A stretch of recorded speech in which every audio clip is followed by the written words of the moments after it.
So the compound we are is called Brazilian Barracoon. Okay. And Barracoon means a slave cell. In this compound we have 40 rooms.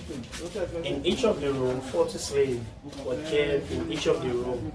A minimum of 1,600 slaves are brought to this compound at a time. So this is a man that owns the compound. And this man is called Seriki Williams Abass. But his own birth name was Faremilekun. How come Faremilekun now being Seriki Williams Abass? So this man, he was captured as a slave at the age of 6 in a town called Ijoga Orile in Ogun State. And then once the slave is being captured, they are no longer to revenge their own name, but they revenge their master's name. The first person that bought him is Abass. Abass came from Dahomey. Dahomey today is in Benin Republic.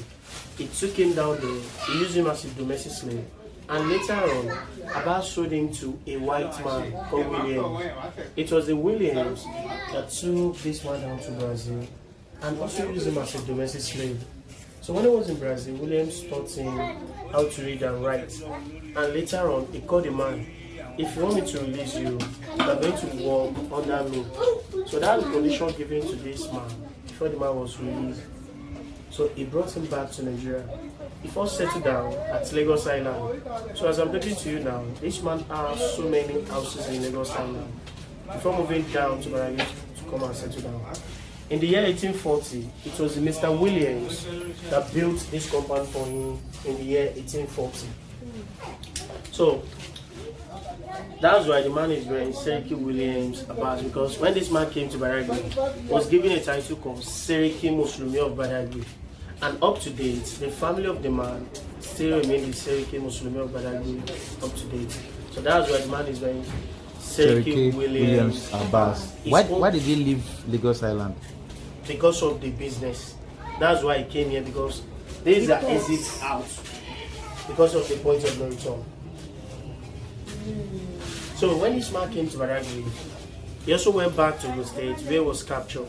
He founded 2 towns in Ogun State. He founded Aito in 1902. When you get to Aito today, you see the status of the man at around about in Aito. And also founded a town called Ijoga, also in Ogun State. So I'll talk about the man later. These are from European products they use in the exchange of slaves. In Nigeria, they spend calories, and the white people cannot use their own money, and that's why they prefer to bring some items using the exchange of slaves. The value of an umbrella, 40 slaves. Before you can have one umbrella, you will need to produce 40 heavy men. And we still have one of the umbrella in our museum up to date. A bottle of gin, 10 slaves. The big canoe gun, 100 slaves. While the small canoe gun, 40 slaves. The kettle and the bay and the brass dish are the items given to Seriki by the Brazilians as a gift. Mirror doesn't have a specific number. It depends how we can bargain with the white people. Ceramic bowl, 10 slaves. A dingo, 40 slaves. And these 2 entries we have here since 1840. When this compound was established in 1840. This door? Yeah. So let's see the slave cell.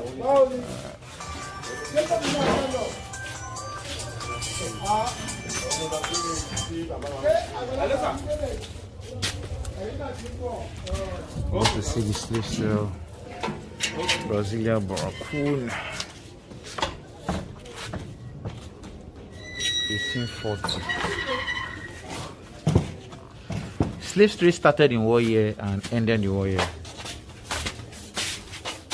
What is it? The slave trade started in what year and ended in what year? Nobody can say precisely when it started.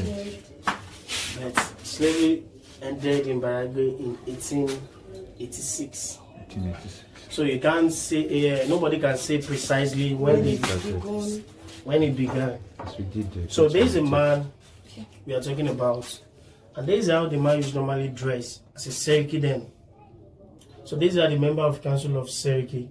The umbrella you are looking at in that picture, and this umbrella here, and this is one of the umbrella they brought in the exchange of slaves. A value of this 40 human beings, and this umbrella now is more than 200 years old. And this is one of the most important things a vice president came to visit. So this is when he came, and he said he came purposely because of this umbrella.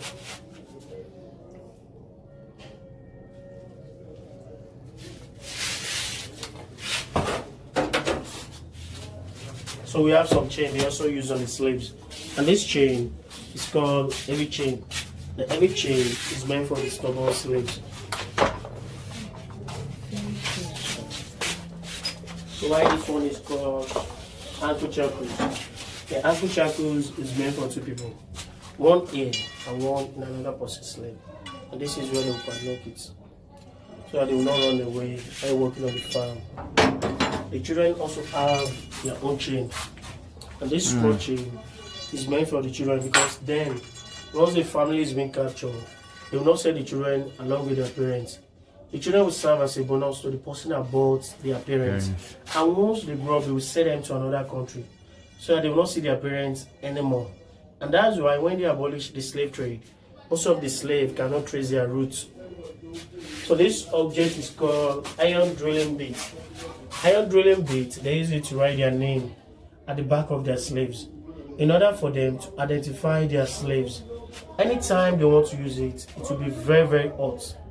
And during that period, most of the slaves die because they cannot bear the pains.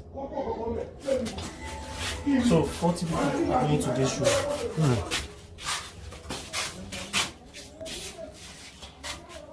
So 40 people were kept in this inner room before the arrival of the ship. They feed themselves in a day.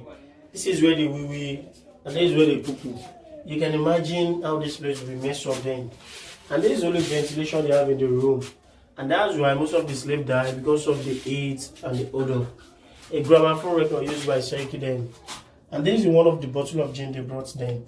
I.S. Mena Vienna 1873 was written on the bottle. A brass dish cup and more cup given to the man by the Brazilians as a gift. And this is the money they use in Nigeria and the calories. So these are some gold they use in the exchange of slaves. A value of one gold, 10 slaves. No matter how big it is, no matter how small it is, anybody that needs a 5 bowl, we need to produce 50 slaves. Wow. So these are some locally made pots used by Seriki then. This is a water pot, and this is a soup pot. Why this one also a water pot? So let's see and let's show. It's not a flush now.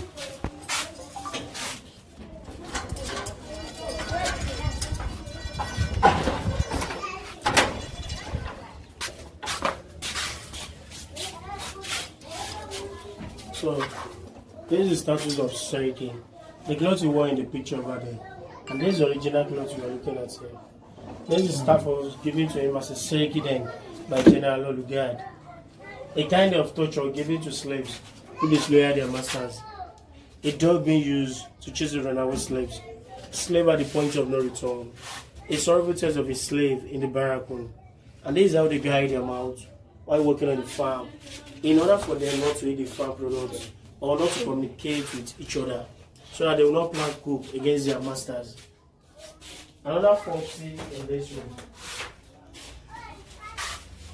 So you can see the same window. This is how they hang men, and this is how they hang women, because they have sexual intercourse together, and which is wrong in slavery. And once they are caught, there is a kind of punishment given to them, and this is how they've been hanged till they died. So these are the daughters and sons of Seriki.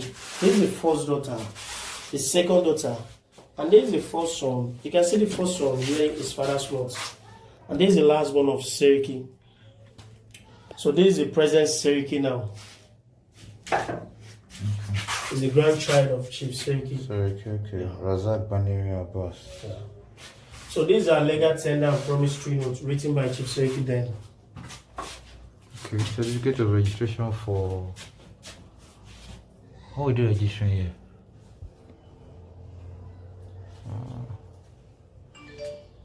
Legal tenders and promissory notes from Seriki Abass archives. So this is where they go. I'm so sorry. There was a time where the slaves revolted and they were hanging their masters. Yeah. So this is where they go point of no return. Point of no return. Once they leave this room, they are going to the point of no return. Once they leave here. Once they leave this room or this compound, they are going to the point of no return. Here, they've not been bought. When they are here, they've not bought them. No. Once they have been bought from the slave market, there is a store. Okay, Where they store them. Okay. That's why they call this place slave cell. Okay. Barracoon means a slave cell. Okay. So this is where the slaves were kept. This is where they are stored. So once they move from this compound, they are going to the point of no return. When you cross to the other side of the laguna, you see this signboard, Badagry slave route. And there is a route of the journey to unknown destination, the original slave route. And there is the island where the ship are. Before getting to the island, there is a well. Along the island, they call the well Spirit Attenuation Well. And once the slave drink the water, they will lose their memory. And not until when they go to where they are going to, they will gain their memory back. So when you get to the other side now, you see the well, and there's water inside the well, up to date. So who dug the well? Was the well was dug? African leaders. Okay.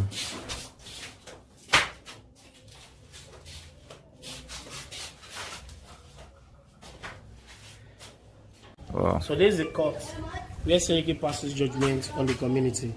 And that's the chamber over there where he relaxed himself after the judgment. So this is where Seriki was buried. So Seriki died 11th June 1919. And this is where the man was buried by the Muslim community. So the man was 100 years. I kept asking, was he a Muslim? He's a Muslim. He died at 100. But when they took him, when they took him as a slave, he wasn't a Muslim. Yeah, it was the first master that bought him. He's a Muslim scholar. Abass is a Muslim scholar. Okay. That came from Dahomey. Oh, okay. So the man was 100 years on June 11, 2019 when he died. A century after his death. So this is the last one of Seriki. Seriki has 128 wives and also have 144 children. 128 wives. And also have 144 children. This is the last one of the man. The last one, he was 6 years old when his father died. He was born in 1913 and his father passed away in 1919 and he also passed away in 1987. He was 74 years when he died.